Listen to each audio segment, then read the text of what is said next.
Hello and good morning. It's kind of hard to follow music considering I have a respectively boring talk here. Um, Earlier, I know that there was a conversation about language usage, and I am very aware that I am using the Russian spelling here, the English version of it. I will get to that. Bear with me. I will get to why I'm using that. Countries have tried and continue to take various approaches to silence, overtake, and eliminate similar yet competing cultural groups. Russia, from an American point of view, has attempted this multiple times. We're kind of not very aware of a lot of things that are going on. One such way is taking ownership or leadership in cultural elements, music being one of them. In classical music, a composer belonging to multiple cultural groups doesn't really have an issue for us as Americans, but sometimes it needs clarification. But when it comes to the two largest Slavic nations, Ukraine and Russia, issues have arisen, especially since the offensive that Russia has now done on Ukraine. The confusing yet interwoven cultural ownership between Ukraine and Russia in classical symphonic works, I believe, starts with Maksym Berezovsky's Symphony in C. In this presentation, I will examine the geopolitical tension represented digitally of Berezovsky and the reception and acknowledgement of this symphony in America, exposing Russia's knowingly or unknowing active participation in the subversion of Ukraine's cultural independence. I suggest that in this revisionist history, and I know there's issues with revisionist histories, Ukraine's contribution to the classical canon has been suppressed through political means in the digital realm. Ideologically, categorization of Ukraine's musical history can be observed, at least is observed in the digital realm in America, as directly related to Russia. I will explain what I mean here. And really, the relationship with America with Russia, it's only added to the state of confusion, this idea of a solid and independent Ukrainian cultural identity as perceived in the West. But I want to make some notes because there's going to be some reasons why things don't make sense, right? So this paper is about the Americans' perspective of Ukrainian history. I will talk about how we find information in a digital space about Ukraine and why that's problematic. Many of you have brought that up already in this talk. Did you know this? Did you know that? Of course we don't. We don't have that. We don't have that information. So I will attest to that here. But many of you might be asking, it's pretty obvious. I'm not Ukrainian. I'm American. And why am I talking about this? So, one of my roles professionally, I am a PhD candidate at the University of Minnesota, but I am a music journalist, and I used to work for American Public Media, National Public Radio, as well as now I'm a director of digital content for the American Composers Forum. And what I do is I engage in public discourse in a digital means in America as how we see music. How do we interact with music digitally? And when the Russian offensive on Ukraine happened, we saw a spike, a jump in American solidarity, whatever you may want to define that. I define it as formative activism. That is more or less a negative term. It's not positive. Some weird examples here. I think these are weird headlines. A blazing night of Russian music benefits Ukraine war. I don't really know how that does it. But then we have some articles from the Interlochen Public Radio. I know some colleagues there. Classical Sprouts, the music of Ukraine. They try to educate children about the music of Ukraine. It's pretty poor. I'm not a Ukrainian historian, and I realize that they were missing a lot of things there. You see this benefit of Ukraine. I cannot tell you how many of these popped up. In America, literally every organization was trying to do a benefit concert for Ukraine, and very little of them were playing Ukrainian music. I think worse than that is they were playing Russian music to benefit Ukraine. I'm going to give you some examples. These are going to sound bad. One of them is they would love to play Mussorgsky's Great Gates of Kiev. I don't know why they would think they would play that in solidarity for Ukraine. Many would just play Bach. There was some Kofnia, we'll get to that later. This particular concert, which was sponsored by Juilliard of all places, was a concert of young children, or young artists, let's say, and all of which I believe one of them was Ukrainian, but all of which were American, and there was not a single Ukrainian work. Um, and there you see, there's a clip. That's not a real video. It's just a screenshot of Saturday Night Live. Literally the Saturday after the invasion started, they mustered up very quickly the Ukrainian chorus Domka of New York as they perform a prayer for Ukraine. Now, I'm not an expert to tell you how if that is relevant or not. I assume if any of you know, you could tell me. But again, there's this knee-jerk reaction in the United States to kind of jump on the bandwagon of crises. And what happens is in the digital space, we tend to do more harm than good. And that's what I'm talking about here. Um, where does this come from in the digital space? I just want to briefly talk about this book. This is called Algorithms of Oppression, and while this is used a lot in Black music studies, it applies here. We tend to think of the internet searches and sources are an even playing field and are exempt from racism, oppression, and geopolitics. This could be farther from the truth. Unfortunately, Google is a place where oppression and geopolitics play a huge role in how we search and find music. This has been no evidence. This has not been even more evident now with regards to Slavic music than when the invasion happened. I will show a little infograph of people Googling Berezovsky and what that means and how that happens and what was problematic there. But we tend to think, and I'm not talking about musicologists, I'm talking about standard classical music lover in America, people that run orchestras, people that run the schools, maybe aren't PhD holders in musicology, what they do when they want to help, when they want to look for music. And this, unfortunately, ends up being harmful. Now back to how I'm going to talk about this. So this talk is divided into three parts. I will introduce Maksym Berezovsky, forgive my pronunciation, and his Symphony in C. Secondly, I will discuss how Russia has historically halted or slowed Ukraine's musical independence. I will give some examples of that. And finally, I will speak about the importance of independent musical identities and give examples, problematic examples, at least seen in the West, on what we can do. And I would be open to clarification on how we should look about or think about these composers. Maksym Berezovsky, as from the text that I can find in English or in Russian, because I could not find any in any university, I know they exist, but in America, that give this clear information, was probably born in 1745. And even his birthplace in modern day Ukraine, at least from a pedagogical standpoint, America, if you're not a Russian scholar, is uncertain. I don't know how many colleagues I've talked to that just say they don't. His family is presumed to be of petty nobility, and his musical education before arriving in St. Petersburg also was not a clear finding, but there are various theories. But most likely, we find out that he was trained under court Razumovsky and before going to work for the Tsar himself.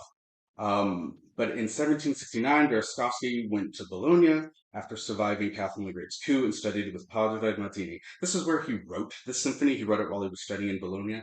And after the success of his opera, El de la Fonte, he returned to Russia in 1773. He worked for the Imperial Theater in the court chapel until his early death in 1777 as suspected suicide from health problems and depression. Now we move on to the 2002. There was a rediscovery of Berezovsky's Symphony in C by American Stephen Fox. I hate to say a discovery. There's a special place in my heart when we talk about composers that we ourselves are not related to rediscovering works because it was in an archive. It was there. It had been discovered. It was cataloged. But anyway, in 2002, the discovery of Berezovsky's Symphony C eclipsed the reputation of his contemporary Dmitry Baranovsky, who was believed to have composed the first Russian-Ukrainian symphony. Sorry, right there. And these screenshots that I'm showing you, this Wikipedia page, all comes into effect of this is the stuff we see in America when we Google Ukrainian composers, and as you can see, it goes straight to just Russian stuff. There's not even a place for us to find the Ukrainian stuff. That's why there's a lot of issues here, and I want to just highlight this. Here is the only available recording of the Berezovsky Symphony in C. I don't know how familiar you guys are with this organization. I don't really know much about them, but I do know some problematic things here. And the American conductor Stephen Fox said he discovered this in the archives, like I said, and the only recording from 2003 is here.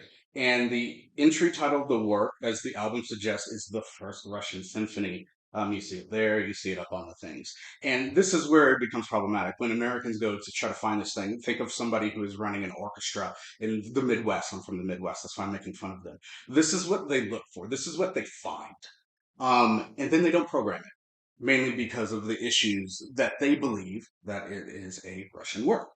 And the when I spoke to Stephen Fox, and I'm going to try to be nice here because I think he's recanted this since then. But when I spoke to him a few years ago, he says the reason why we decided to label that is because Ukraine was part of the Russian Empire during that time, right? Okay. So the symphony itself, um, I would say is standard classical fare. Nothing innately Ukrainian, nothing innately Russian about it, standard symphony. But it raises the question, um, why claim this work as the first Russian symphony? Here you can see this is just I'm not good at making graphs, so I had to use something. And this shows the Wikipedia searches for Maksym Berezovsky. And you can see the first issue is even if I were to Google the Romanized Ukrainian version of his name, it just redirects to the Russian one.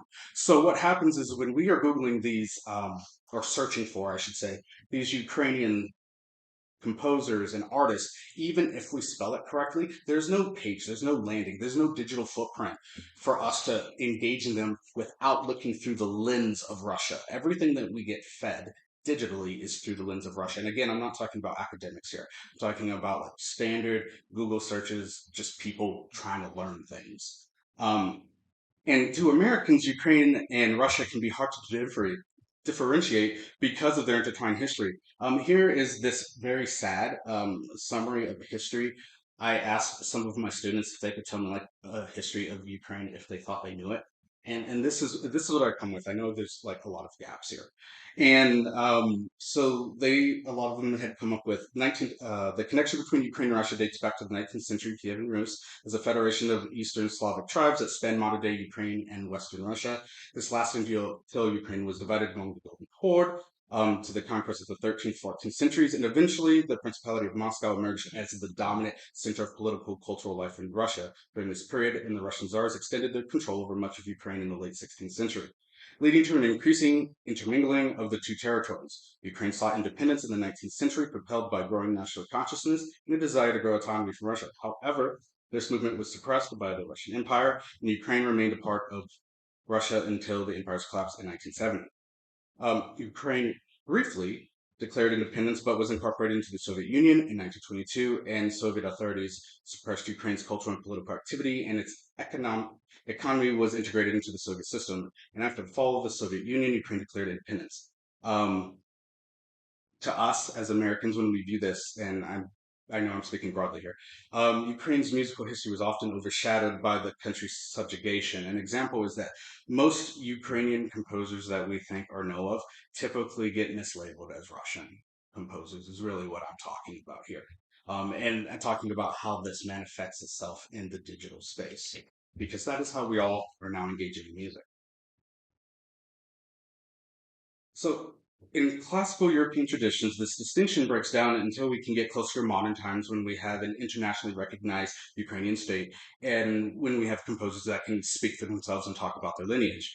With composers like Tchaikovsky, Rachmaninoff, and Berezovsky playing a central role in Russian musical canon, Russia has been seen in American academic and musical structures, talking about orchestras and radio, as the most dominant Slavic nation. It's really hard for us to peel away from this. I couldn't share this because of legal reasons. I have a list of feedback from listeners from the radio station telling us, why are you playing this composer? That composer does not represent Ukraine. It might be actually a Ukrainian composer, that suggesting us to play Russian pieces of music that are detrimental to Ukraine because that's what they think that they should be listening to.